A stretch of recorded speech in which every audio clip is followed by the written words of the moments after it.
Lionel Richie is recovering from an on-stage medical scare. The 77-year-old cut his concert short after a dizzy spell while singing the song Dancing on the Ceiling. Things just got worse for Lionel Richie. Last night, his joint tour stop with Earth, Wind and Fire was canceled minutes before showtime. Officials called it a medical emergency. But fans already on edge from his June collapse on stage are now openly fearing the worst.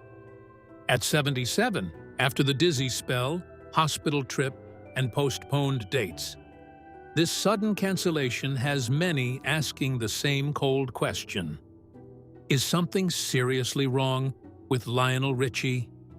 Let's get into deep, hidden details. A cardiac emergency 10 minutes before showtime. Thousands of people were inside the Chase Center that Thursday evening, some already in their seats, others still moving through the concourse, all of them expecting a night they had been counting down to for months. The Sing-a-Song all-night-long tour had been rolling across North America for over 6 weeks by that point, and the San Francisco stop was one of the final dates before the whole run wrapped up in Austin on August 14th. Lionel Richie and Earth, Wind and Fire, two acts that have sold a combined 225 million records, were about to take the stage together. Then, at 7:20 in the evening, 10 minutes before showtime, the screens inside the venue lit up with a message that turned excitement into confusion. Earth, Wind and Fire posted a statement on social media at the same moment, saying they were unable to perform because of a medical emergency involving a member of their band. By 7:25, people were being ushered toward the exits. A loud groan rolled through the building. Fans who had been waiting in lines outside the arena turned around and walked back toward their cars, their Ubers, the nearest BART station. Behind the scenes, the situation was much worse than a canceled show. Mariano Elias, a spokesperson for the San Francisco Fire Department, told TMZ that emergency crews had responded to the Chase Center for a cardiac incident. A private ambulance transported one person to a local hospital, where that person was listed in critical condition. Because of HIPAA laws, no name was released. But it did not take long for the identity to come out. Sources familiar with the situation told TMZ that the person rushed to the hospital was John Paris, the band's drummer since 2001. Paris is a Trenton, New Jersey native who spent 25 years behind the kit for Earth, Wind and Fire, playing on albums like The Promise, Illumination, and Now Then, and Forever. Before joining the group, he had toured and recorded with Whitney Houston, Bob Dylan, Patti LaBelle, and Sheila E. His drumming was the engine that kept Earth, Wind and Fire's legendary live show running. Philip Bailey, Verdine White, and Ralph Johnson, the three surviving original-era members, were all confirmed to be unaffected. But without Paris, there was no show. The band quietly deleted their original Instagram statement. Lionel Richie posted his own message confirming the cancellation, but offering no details.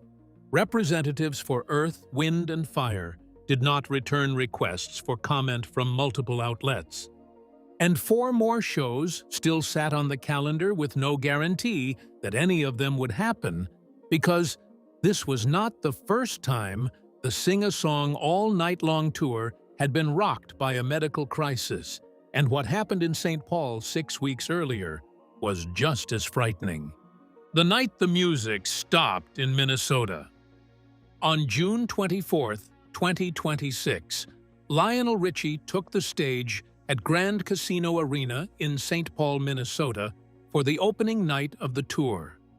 He had posted to Instagram earlier that day, sharing photos from rehearsals and sound check, looking energized, looking ready. For the first 55 minutes, the crowd got exactly what they paid for. The hits were landing. The energy was right. Then Richie launched into Dancing on the Ceiling, one of his most physical and high-energy songs, a track that demands movement and showmanship. And something went wrong. You could feel it in the fan footage before anyone said a word. The energy shifted. The movement slowed. And what came next was the kind of moment that stays with you long after you leave the arena. Partway through the song, Richie sat down on a platform on the stage, not for effect, not as a theatrical choice. He sat down because his body told him he had no other option. Fan videos posted to social media showed him struggling visibly, lowering himself onto the steps while the band played on around him. He told the crowd he was feeling dizzy and strange, and then he said something that felt like a man trying to hold it together in front of 20,000 people. "When you're feeling dizzy, sit your ass down." The crowd laughed.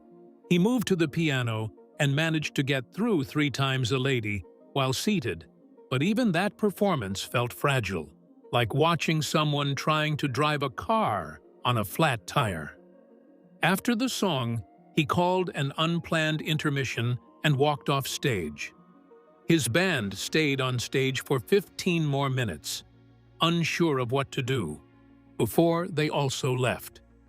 40 minutes later, saxophonist Dino Soldo came out alone and told the crowd that Richie would not be returning. What the audience did not know was that paramedics had already met Richie backstage.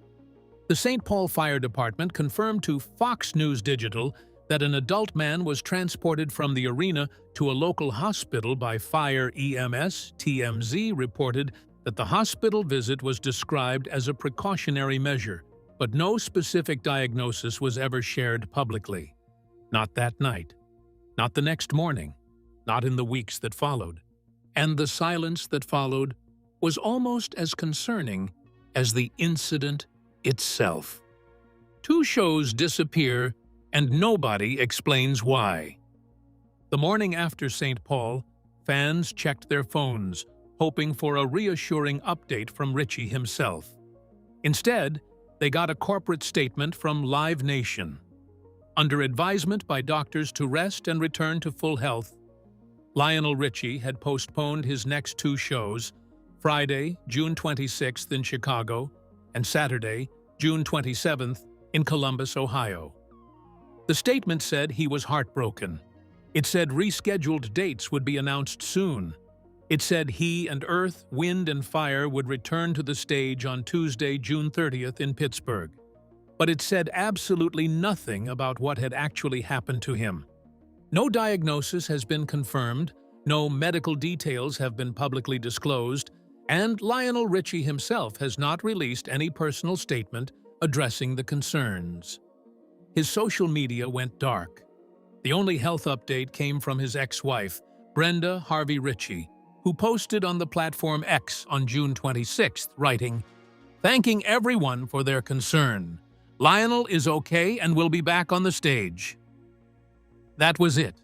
That was all anyone had to go on. Fans started drawing comparisons to other legendary performers who had recently hit the same wall.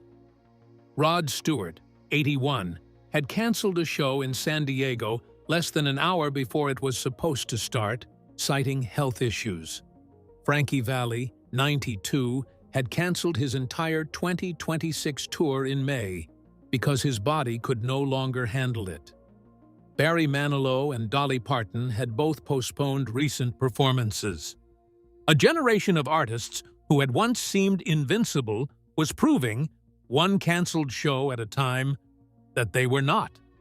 But what made Richie's situation feel heavier than all of those was the fact that he had already survived one health crisis that nearly destroyed him, and he had kept it hidden from the world for years. The secret battle that almost ended his career. In the early 1990s, while Lionel Richie was still one of the biggest solo artists on the planet, a mysterious illness started attacking his vocal cords. No doctor could figure out what was causing it. He went through 4 separate surgeries on his throat, each one carrying the terrifying possibility that the next time he woke up from anesthesia, his voice would be gone for good.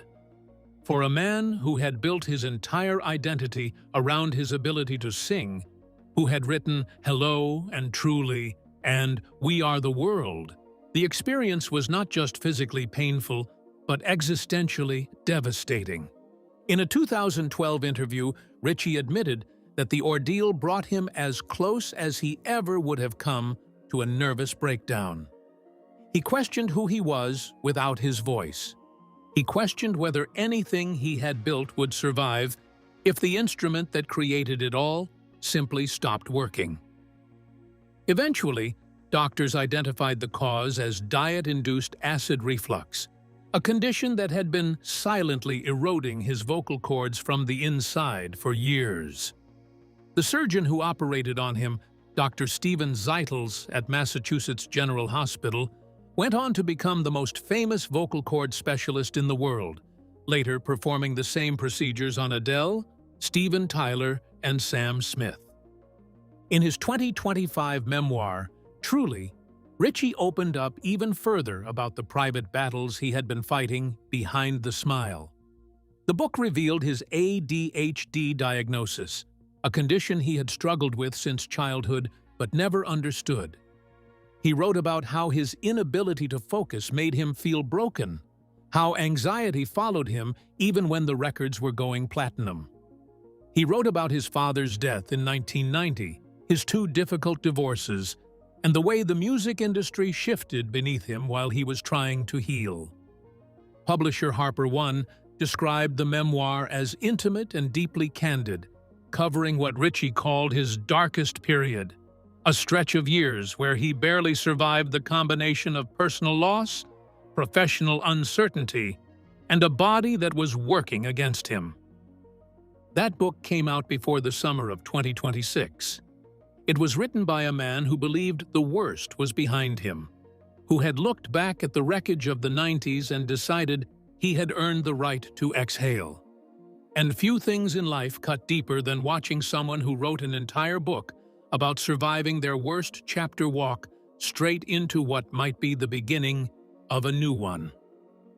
The cruelest part of this whole story is not the dizziness or the canceled shows. It is the timing. It is the fact that Richie told the world he had made it through, and then the world handed him a summer that made that claim feel premature. The comeback that gave everyone a false sense of safety. On June 30th, 2026, Lionel Richie walked back onto a stage for the first time since the St. Paul collapse. The venue was PPG Paints Arena in Pittsburgh, and the crowd was desperate to see him prove that he was okay. He came out in a bright yellow bomber jacket and immediately went straight at it. "I had you worried there for a minute, huh?" he said, drawing a roar from the audience. Then he got more personal. "I want you to know, not only did I scare your ass to death, I scared my ass to death as well." He turned the whole experience into a comedy routine, talking about the flood of unsolicited medical advice he had received from friends during his days off. "You have no idea what I have been through in the last 24 hours. Listening to my friends tell me their advice on what I should be doing." The crowd ate it up. Trib Live's concert review said his presence was so magnetic that a packed arena felt like a living room conversation. He played Easy at the piano. He performed Hello and Running with the Night. He gyrated across the stage during Dancing on the Ceiling, with jets of fog firing into the air, almost daring the universe to try knocking him down a second time. He played a virtual duet with footage of his late friend Kenny Rogers for the song Lady, and closed with All Night Long to a standing ovation. From there, the tour went on a remarkable 20-show streak without a single cancellation. Detroit, Toronto, where he told the Scotiabank Arena crowd on July 4th, "I feel like I've come from the other side, back over here to say, tonight, it's going to be the greatest night we ever did it live." Montreal, Boston, New York at Madison Square Garden, Philadelphia, Atlanta, Tampa, Dallas, Denver, Seattle. No incidents, no ambulances, no statements from promoters. Fans stopped worrying. The headlines moved on to other stories. Everyone assumed the St. Paul scare was a one-time thing, an anomaly, something that would become a funny anecdote in future interviews. That feeling of safety lasted exactly until August 6th, when the cardiac emergency at Chase Center shattered every bit of comfort anyone had managed to build.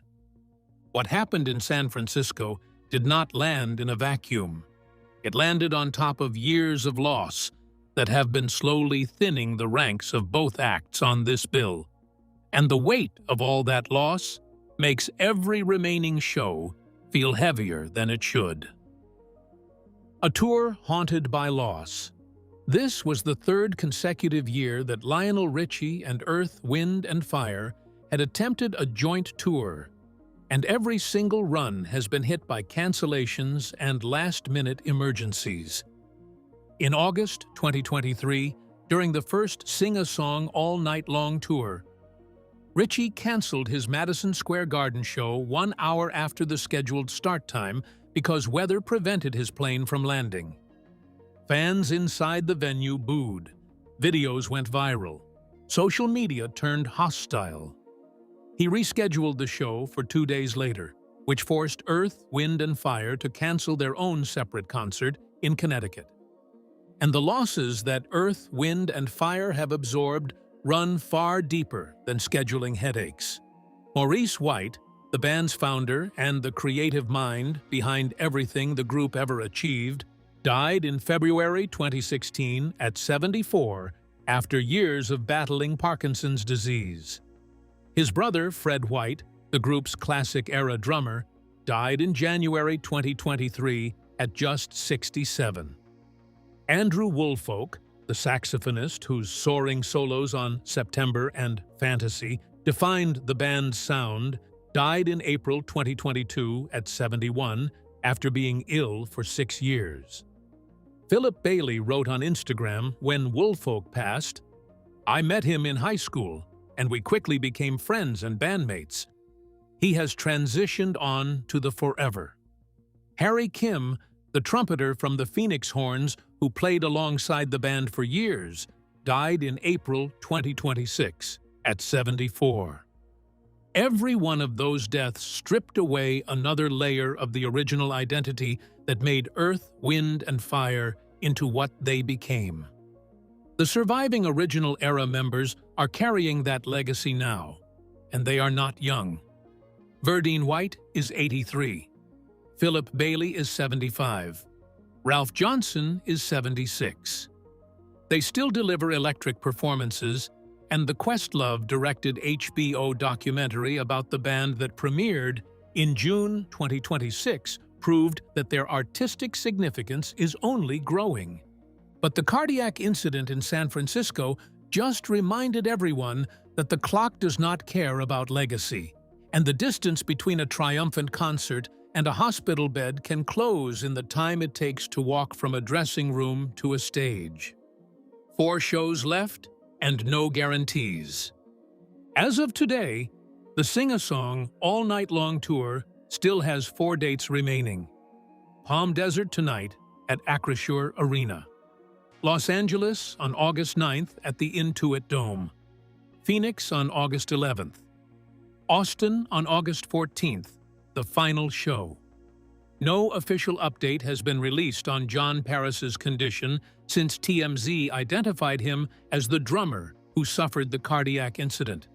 Nobody has confirmed whether he has been released from the hospital, whether he is stable, or whether he will be able to return to performing at all. Earth, Wind, and Fire have not posted a follow-up statement.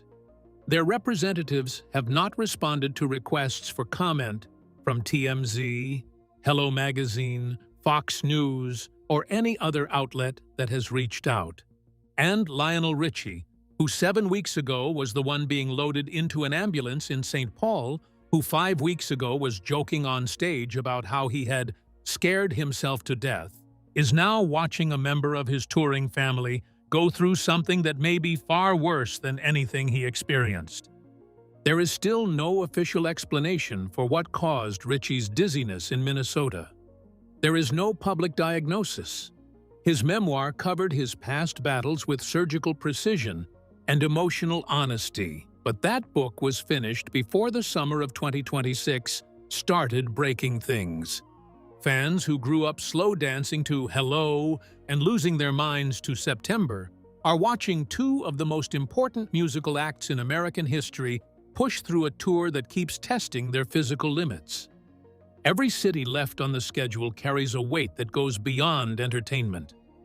Every ticket scanned at the door is someone holding their breath, hoping that tonight is the night everything goes right and nothing falls apart.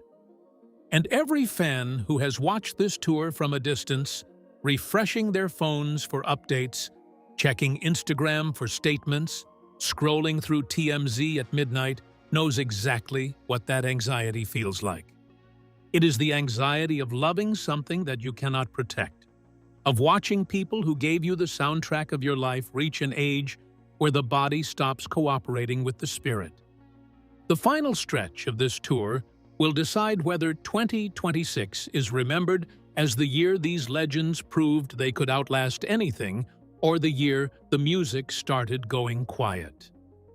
Let us know what you think in the comments below. Do you believe Lionel Richie and Earth, Wind and Fire should finish this tour? Or is it time for these legends to put their health above the stage?